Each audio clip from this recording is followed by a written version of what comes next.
Selamat sore pemirsa, kembali lagi bersama saya, Dewi Azahra, dalam liputan Kompas TV. Sejumlah informasi akan saya hadirkan untuk menemani sore hari Anda.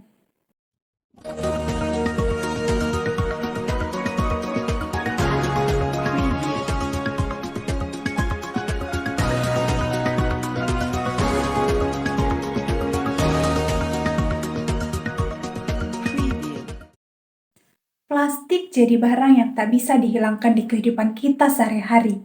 Sayangnya, penggunaan plastik yang makin masif tak dibarengi dengan pengolahan sampah yang bertanggung jawab, sehingga sampah berakhir di laut dan mengganggu ekosistem.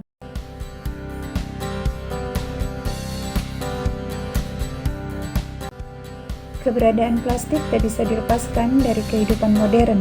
Penggunaannya lebih sederhana dan mempermudah pemakaiannya. Sayangnya, keberadaan plastik tak dibarengi dengan kedewasaan pengolahan sampah plastik.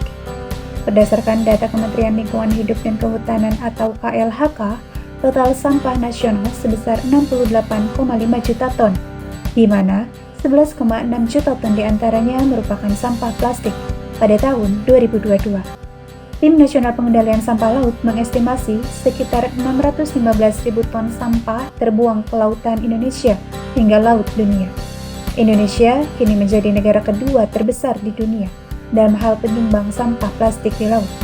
Padahal, Indonesia bukan negara tertinggi pengonsumsi plastik di dunia. Bahkan, posisi kita nomor 5 di bawah Korea Selatan, Jepang, Jerman, dan Vietnam. Upaya kebijakan mengurangi pemakaian plastik sudah dilakukan, tapi belum efektif menekan pengelolaan sampah plastik. Beberapa gerakan pengolahan plastik juga mulai marak dilakukan masyarakat. Salah satunya adalah 3D Oasis. Namun, kapasitas pengolahan yang mereka lakukan masih sangat sedikit. Ya memang sih, jadi untuk saat ini di Indonesia sendiri keseluruhan jumlah plastik yang baru didaur ulang itu mungkin baru sekitar 9-10% yang terkumpul dan terdaur ulang. Kalau menurut kami salah satu tantangannya adalah sebenarnya untuk mendapatkan bahan baku sampah atau sampah plastik yang berkualitas, karena seperti kita tahu untuk saat ini di Indonesia penyortiran sampah belum ada dari sumber atau dari masyarakat secara langsung. Kalau sebagai perusahaan baru yang merintis, ibaratnya waktu kita merintis 3D Oasis, tantangan utamanya waktu itu sebenarnya selain dari segi sumber plastik itu sendiri adalah dari segi pendanaan waktu itu. Karena di saat kita mendirikan 3D di tahun 2017, mungkin kebanyakan pendanaan terkonsentrasi kepada tech startup atau fintech kayak gitu.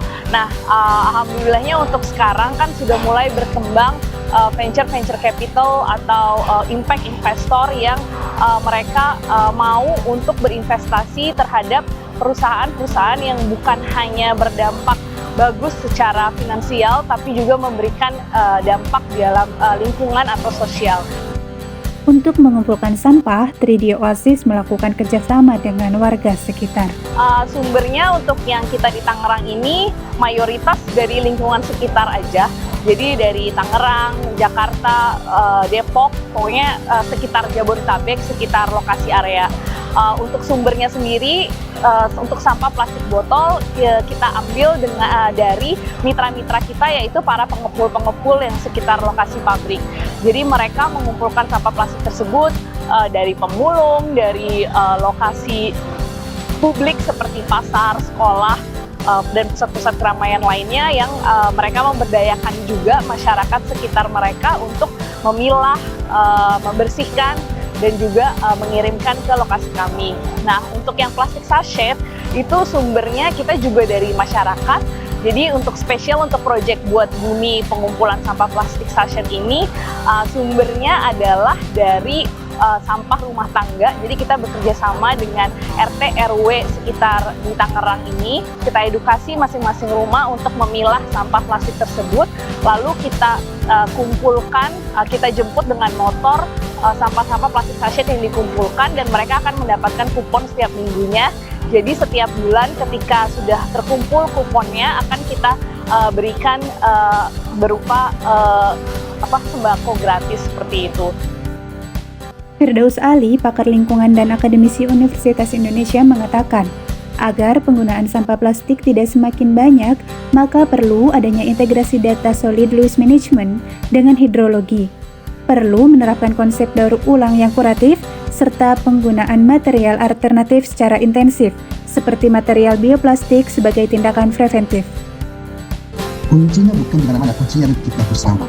Ya, nah sehingga kemudian tadi kata kuncinya ya tadi bahwa bagaimana kita membangun kolaborasi, bagaimana kemudian sinergi tercipta, tentunya bagaimana kita mengedukasi diri kita bersama ya melalui apapun level kita ya karena kita penting mengingatkan diri kita kembali. Nah, yang berikutnya apa? Kita butuh semangat untuk mentransformasi diri kita melalui inovasi-inovasi yang ada untuk apa? Untuk solusi persoalan yang ada karena semua itu merupakan investasi untuk menyelesaikan persoalan lingkungan kita ke depan. Dan saya yakin sekali dan saya sangat percaya sekali bahwa Indonesia negara yang sekarang menjadi percontohan banyak hal ya kemajuan kita berhasil melewati pandemi masa-masa sulit ya dibandingkan negara lain kita sukses di G20 ya tentunya kemudian di KTT ASEAN yang kita juga hostnya ini modal besar untuk apa? Untuk kita kemudian melakukan transformasi diri untuk apa? Untuk menjadi bagian dari solusi masa depan lingkungan kita.